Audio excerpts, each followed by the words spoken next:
I'm good, man. I'm good. I'm just trying to drive somewhere. That's all. Meet my wife and kid. But I'm good, man. Can't complain. I won't complain. There it is. There's not much we could do, right? That's right. That's right. Another day, another dollar. Big facts, big facts. So yeah, man. Obviously, Philly was in the building yesterday. Big fight for Jaron Ennis as a statement fight at 154 pounds. But what's your reaction to it? A good performance. He looked good. Tell me, as far as a lot of people said, hey, listen, he needed I don't want to say a tune-up, but he needed to get his feet wet for this fight. Obviously, as a coach, you want to see your fighter go through some rounds. Do you feel like he didn't get to do that?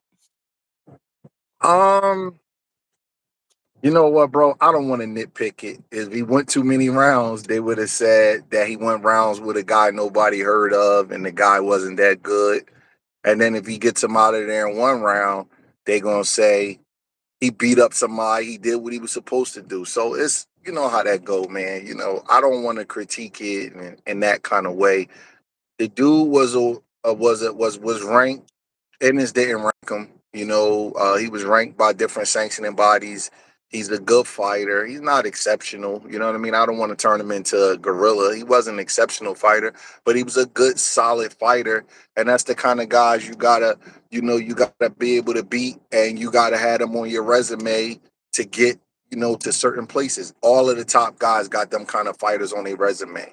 Sometimes I think that we get a little spoiled because we act like if we don't know a guy, then that means the guy is not good. And that's not how it works. The dude Talese just got upset by the young man. I'm gonna mess up his name. I can't really pronounce his name, but that dude could fight.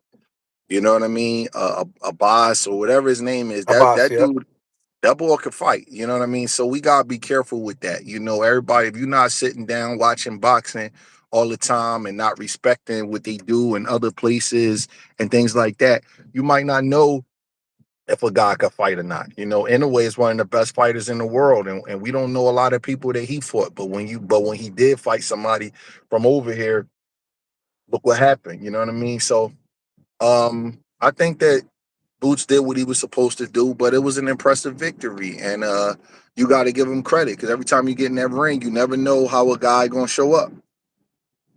100%. 100%. Um, you know, Tell me, a lot of backlash due to the fact that it hasn't been a notable name. Um, Obviously Terrence Crawford went through that in his career as well. But He tell me, did. He did. I just yep, find myself defending Crawford's resume all the time, man.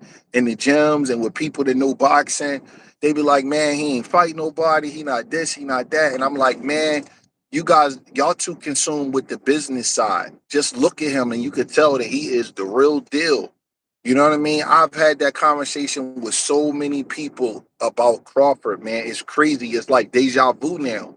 And if you look at Crawford's resume at 28 and you look at Boots' resume at 28, I'm not getting into which ones is better or worse, but they kind of similar. You know what I mean? They rather similar. I think Crawford, let me see. So Crawford's 38 now, 28, he was 2015. If you just look at everything up to 2015 with Crawford, they got similar resumes. I don't want to get into who's better because it's stupid, but it's not like that far off. But them dudes is like they special talent. People don't want to go in the ring and get their ass beat by them. So when you a special talent and you not like a Oscar De La Hoya or Canelo, where you could pick and choose who you gonna fight because you generate so much money, sometimes your resume is a little bit thin until you break through. And that's just, sometimes everybody's road is a little bit different.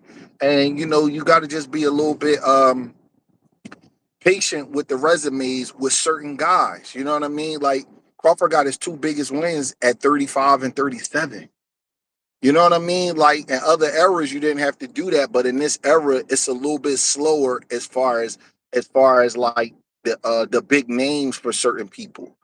Demetrius Andre from your neck of the woods, he never got the big names, and then when he got it, you know, David Benavidez happened. Sometimes when you're a little talented, and you know you're a black fighter, people don't want to fight you. You got funny style. Sometimes,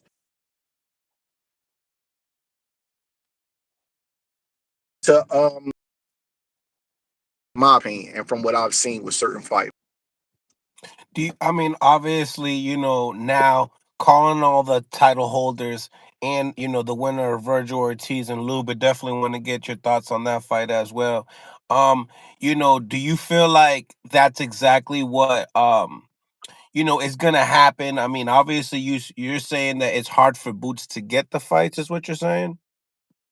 I just think, just overall, I know people gonna have their opinions about who turned down what. I don't like to get into that, man, because we don't know what's going on the business side. We Yep. not in them meetings, man. Some managers and some promoters are very clever. They know how to offer you fights and they know how to put things out there for public consumption. And I'm not gonna say who, I had the the maybe the best manager in the history of boxing, school me on this. Like, let the public believe certain things.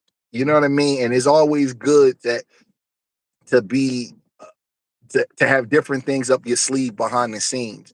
We don't know everything that go on behind the scenes. All right, I see you then dipped your hat in the management uh uh with Rashid Ellis, right? And people might say,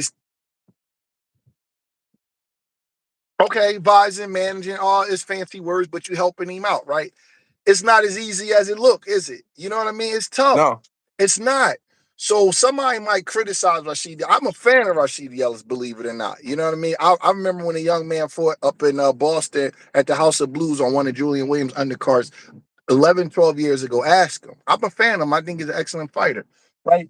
But somebody might come in and criticize him and you sitting there like, man, if only y'all knew the bullshit that I got to go through behind the scenes to get this dude fights, to get certain things, y'all just don't understand.